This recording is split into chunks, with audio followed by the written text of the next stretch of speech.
Bismillahirrahmanirrahim. Assalamualaikum warahmatullahi wabarakatuh. Pimpinan Komisi 5 yang saya hormati beserta rekan-rekan anggota 5 Komisi 5 yang saya banggakan. Yang saya hormati Bapak Menteri Perhubungan, Pak Sekjen, Bapak Dirjen serta seluruh Bapak jajaran kementerian, Pak Direktur. Apresiasi dari saya untuk Kementerian Perhubungan terhadap prestasi WTV dan penilaian BPK. Tadi ada disampaikan beberapa peningkatan dari semester 1 2021 sampai dengan progres hari ini. Progres di 24 Maret 2022 yang mana untuk belum tindak lanjut sudah 0 ya, dari sebelumnya di semester 1 2021 ada 5.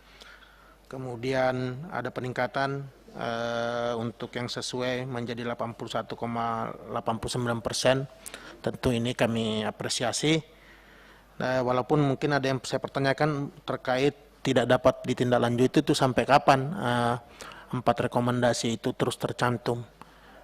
Kalaupun memang ada kebijakan lain sehingga itu kemudian kalau memang tidak dapat ditindaklanjuti, apakah ada opsi-opsi lain yang membuat kemudian status ini kemudian kembali 0 gitu, daripada terus melekat 4 rekomendasi ini untuk TDTL ini. Kemudian terkait optimalisasi PNBP, terutama di jasa transportasi darat, perkeretaapian, kemudian jasa transportasi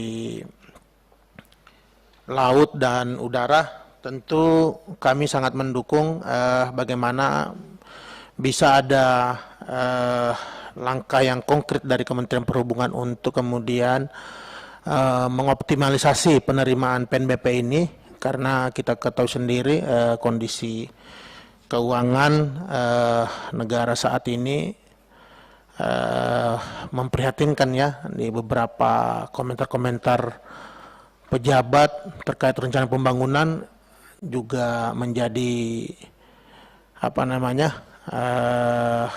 pembicaraan para netizen. Ada yang mau urunan bangun IKN, ya, ada yang mau gunakan dana PEN yang sebenarnya sudah dibatasi untuk penggunaan tertentu, sehingga optimalisasi PNBP dari Kementerian Perhubungan juga menjadi salah satu solusi untuk menggerakkan pembangunan di Republik ini.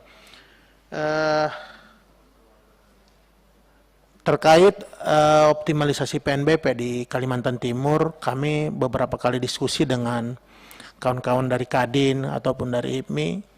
Ada beberapa pimpinan masukan dari kawan-kawan di sana terkait monopoli, ya, monopoli beberapa BUMN, terutama kawan-kawan Pelindo terkait pengelolaan pelabuhan sisi darat maupun pelabuhan di tengah laut, pimpinan. Jadi benar-benar di sana itu rata-rata dimonopoli kawan-kawan Pelindo, dan sebagian di samping kemudian berkonflik dengan masyarakat lokal yang selama ini juga punya potensi untuk pengelolaan jasa transportasi, juga tentu dengan pengusaha-pengusaha lokal di sana. Karena yang berdasarkan diskusi dengan kawan-kawan Kadin, mereka juga tahu bahwa dari sisi profesionalisme, kawan-kawan Pelindo juga punya keterbatasan SDM, juga sarana prasarana untuk kemudian memonopoli perairan yang ada di Kaltim, terutama di sektor-sektor usaha pertambangan, ya, beberapa usaha kayak pemanduan, tunda, juga usaha-usaha di pelabuhan laut lainnya. Kemudian termasuk juga beberapa Tersus, ya, PKP 2B maupun BUMN kayak Pertamina melaksanakan BUP-nya sendiri. Ini juga menghilangkan potensi kesempatan pengusaha-pengusaha lokal di sana juga untuk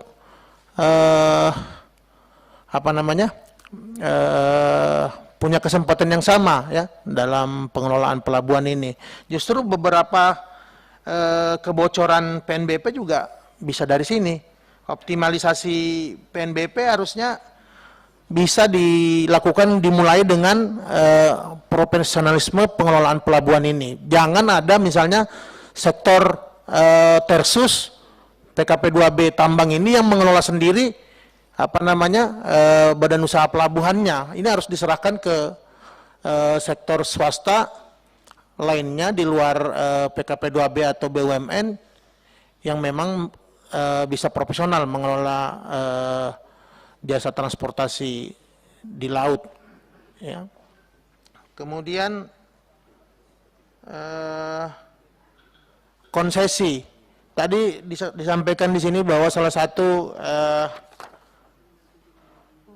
fungsional PNBP untuk di laut ya adalah konsesi. Nah, di Kaltim sendiri masih banyak tersus-tersus itu yang masih punya modal perjanjian saja, tidak punya izin konsesi. Ini yang harus kemudian disegerakan oleh Kementerian Perhubungan, karena kalau saya melihat belum optimalnya PNBP Kemenhub itu justru banyak dari belum dilaksanakannya ya konsesi seperti ini.